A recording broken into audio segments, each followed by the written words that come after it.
know that in 1991 he was driving home and he was attacked by 4 white police officers. And what brings you out tonight?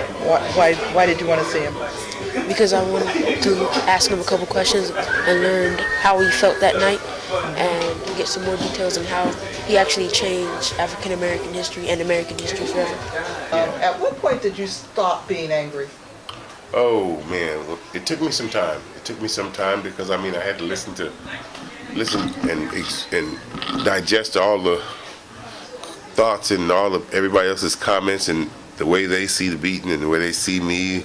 So when I finally realized that, hey, you're not here to please anybody but yourself. So learn how to deal with this situation, this brutality, misconduct by the police that almost killed me. Learn how to deal with it so you can move on.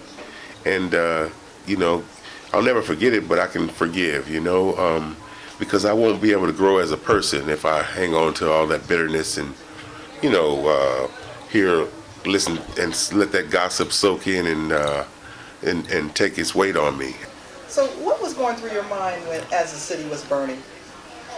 It was all kind of thoughts in my mind. First of all, it put me back like 100 years. It felt like we were living in, back in the 1700s, 1800s. It felt like all the work and, all the civil rights people that died for civil rights and that are still living for civil rights. It was like, it was a total setback. I can imagine how they felt back in the days because I know how I felt that day. It was a total setback for me as a human, to know that some human beings couldn't make a sound decision. And I said that's okay because, we are all imperfecting, are born in sin, and we're all using half of our brain. There's only a few that use both sides of the brain. So I just looked at it like it's okay because I've been warned earlier on in life that these days will get like this. Days will get like this. So my thing is to be prepared in my mind and get my mind prepared for what's down the road. And what's down the road is not me going out saying, burn this place up. Well, how do you view your own legacy at this point? I'm very comfortable with myself.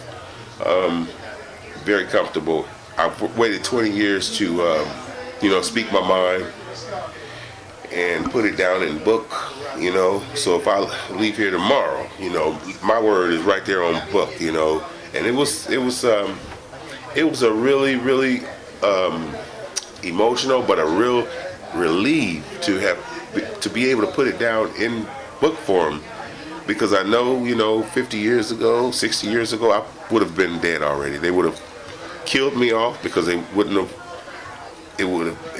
It's an embarrassment to law enforcement. I know what happened that night, and I understand it real well. The four that was caught, they know what happened. It's a blessing to be around in 1990.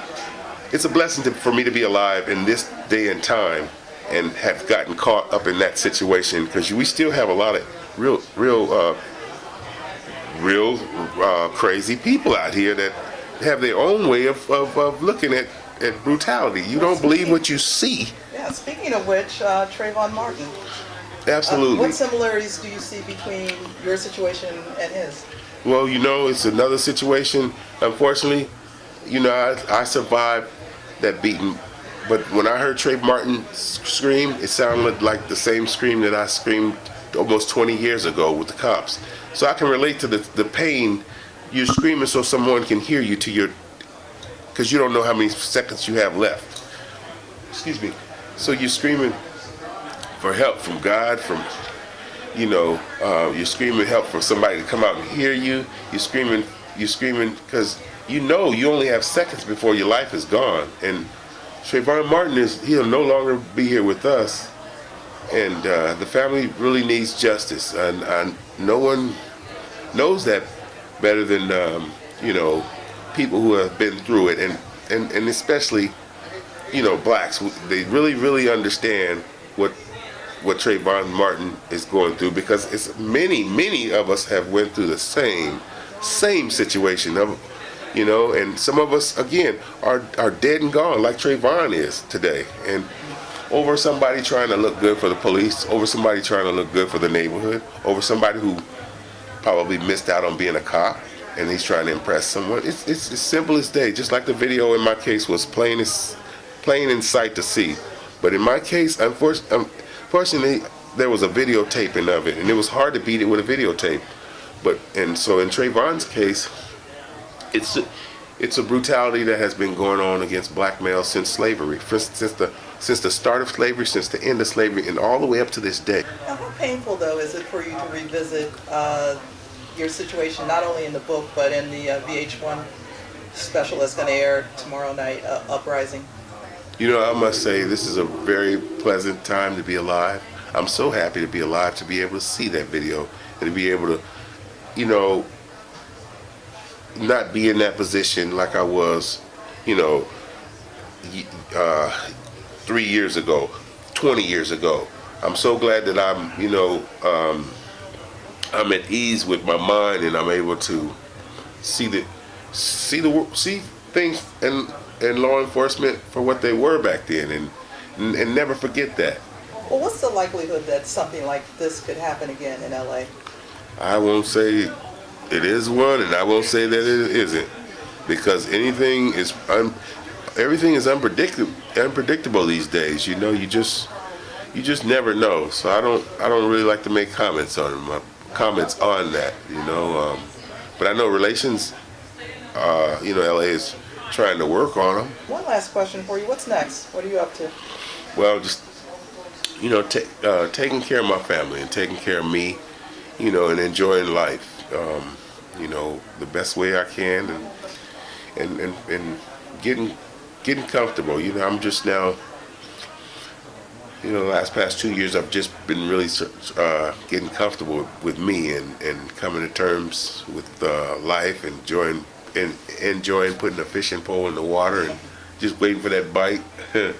You know, going camping, spending quality time with family, because, you know, in the end, family is all you have, and so I want to have a good impression with my family, you know, and that's the most important thing, and foremost, Jehovah God, I can't forget about him or her, whoever it is. I really my thing is to praise him and thank him for every day that I have, that he's given me so far. Yeah. Come on, y'all. It's alright. Say it's alright. It's alright. Whoa, it's alright. What brings me out is Mr. Rodney King, Mr. Rodney G. King, and he's a person that I so admire for his courage, for his endurance to take that beating for all of us, and to change history the way he did. That beating just changed history. So I just had to come and say thank you, thank you, thank you. And we can all get along.